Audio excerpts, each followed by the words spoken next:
Hey y'all, welcome back to the second day in a row of me reading your all scary stories. Like I said yesterday, I'm so sorry that you're getting 2 of these in a row. I mixed up my posting schedule, but we're here and it's fine.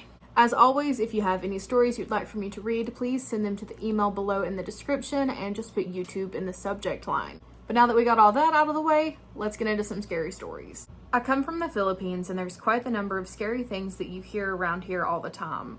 I'll be telling you stories that come from all of my relatives, most told to me by my mom, as most of them do not live where I do. There's also a few from my own experiences as well. That being said, these stories will be arranged in what I assume is in proper chronological order, dating from the 1960s to the current year. Ooh. The first story is about my mom and her siblings. The 2-story ancestral house that she and her 7-something siblings used to live in was built on fresh farmland.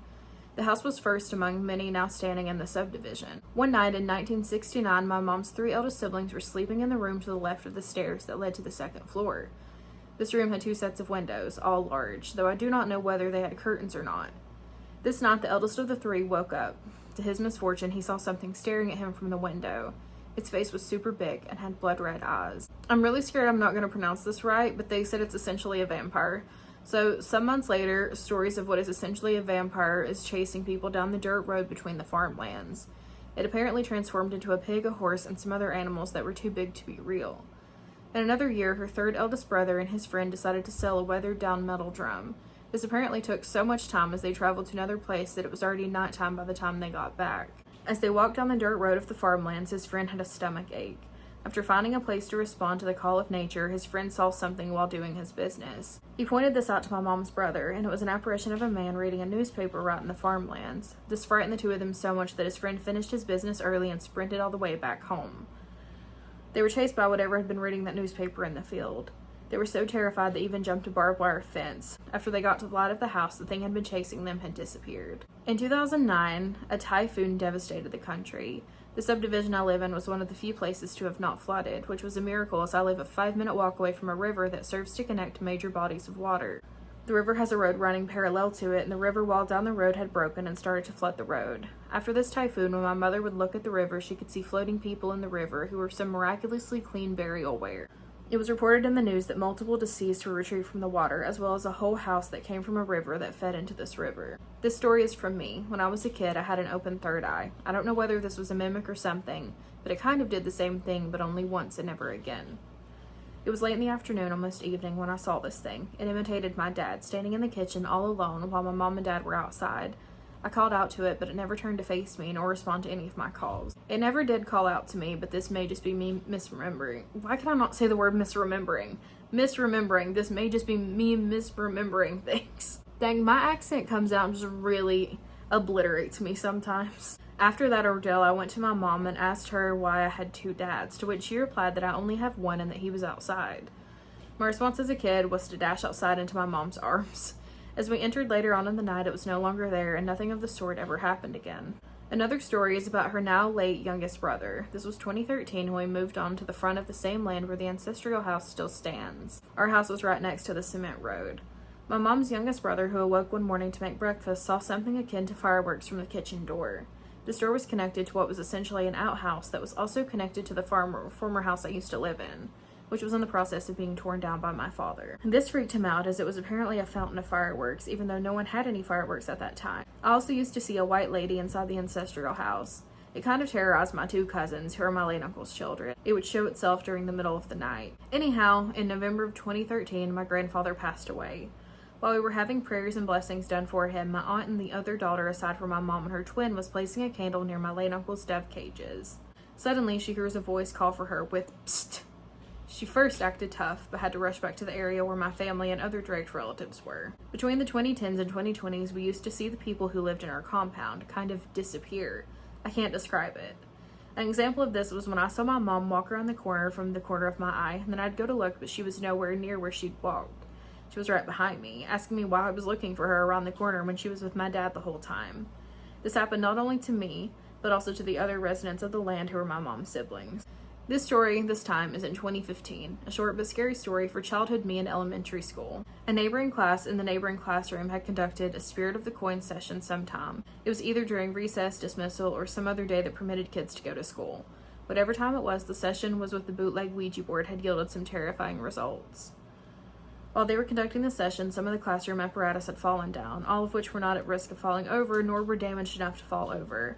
After that, the room's atmosphere was apparently heavy, according to the students who occupied the room the next day or so. From 2015 to 2019, my bed was perpendicular to the door.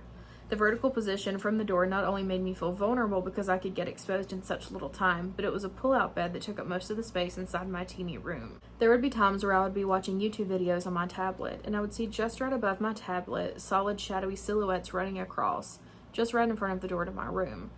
I'd get so scared I'd start to play church music. There was also this one time at night where I'd slept on the elevated part of the bed when I started to feel sick to my stomach, as I felt the mattress around me start to conform to whatever was trying to sit. I couldn't see it. I was so scared I woke up my dad and ran to my mom, who was having coffee in her kitchen. Skip to 2020, when my late uncle passes away before the COVID lockdown. During this time, my parents installed a camera to watch over the place, as there was a break-in scare in our subdivision at the time. Instead of seeing a robber red-handed in the middle of the night sneaking in, what she saw instead was the face of my late uncle forming in the window of the ancestral house. It apparently formed slowly and was looking at my mom through the camera. She was so terrified she just closed the CCTV app and fell asleep. What a strong woman. Skip again to 2022, when I started to see things moving from my peripheral vision. I'm not exactly sure what these were, but I still am in a bad mental state and was putting these off as hallucinations, and I almost thought myself to have become schizophrenic, though I did notice that they would happen more or less often when I was in a good or decent mental state or a bad mental state, respectively. This year, me and my mom were at the store at around 10 o'clock at night. The subdivision had an empty plot of land and some freaky stuff happened there. That night, however, as I was buying something from the store, my mom suddenly looked towards the empty plot of land. I asked her what happened, but she wouldn't respond other than nothing or later back home. The store was just past that empty lot of land, and we ran the 1 minute back to our house because I was scaring her. Back in the house, she told us something called me from that empty lot. This August, my mom and aunt are celebrating Ghost Month. Celebration includes lighting candles, incense, and some other stuff that I couldn't be bothered to participate in due to the fear of conducting a spiritual ritual. The atmosphere had become lighter, and I no longer see anything suspicious from the corner of my eye. The thing I see moving from the corners of my eyes are no longer limbs, hands, shadows, but rather simply hallucinations of my own belongings, like clothes moving. That's all I can remember. I know it's super long, but at the same time short, but I really want to share all of these stories with you. As for Spirit of the Coin, it's basically a bootleg Ouija board that you can make by drawing on paper and using a coin as a planchette. That's interesting. And then the seeing people disappear thing, it seems like it started with my grandmother. She'd see my mother and her siblings walk someplace only for them to not be there where she'd go look. That is horrific. That stuff is so scary. Oh my god. I think the one that scared me the most was the call from the empty lot. Oh, I don't like it. So that story was fairly long, but I want to read one more shorter story, so this one's going to be on the shorter side. It's worth noting that I was raised by two non-believing parents. Both are in the sciences and trust that over anything paranormal related. But I've always had the feeling that some things are a bit off and less explainable with anything scientific. And I have a few friends who have had some experiences with the paranormal. The thing that comes to mind is about the land behind my house. I live in a suburban neighborhood and have for my whole life so far. Behind this house is my some town-owned land. About 40 acres, mostly woods. I used to go in and run around for fun when I was little. Usually with my little brother, dogs, and sometimes when we decided to go back to my house, they would start walking the other way, like in the opposite direction of the house. This happened with my friends and my younger brother, even my mom once. They would start walking confidently in the wrong direction, arguing with me when I told them that they were going the wrong way. Eventually we'd get back and they'd apologize for it, and my parents always said that I had a good sense of direction, but it would always get so quiet when they talked to me and tell me to go deeper into the direction away from home. For extra reference, this has happened on many different occasions over most of my childhood, and hopefully it was just people getting mixed up. I know, supernatural things aside, the woods are just discombobulating sometimes, and you get kind of lost like looking around, or at least I have. Even if I know the woods very well, I sometimes will walk the wrong way.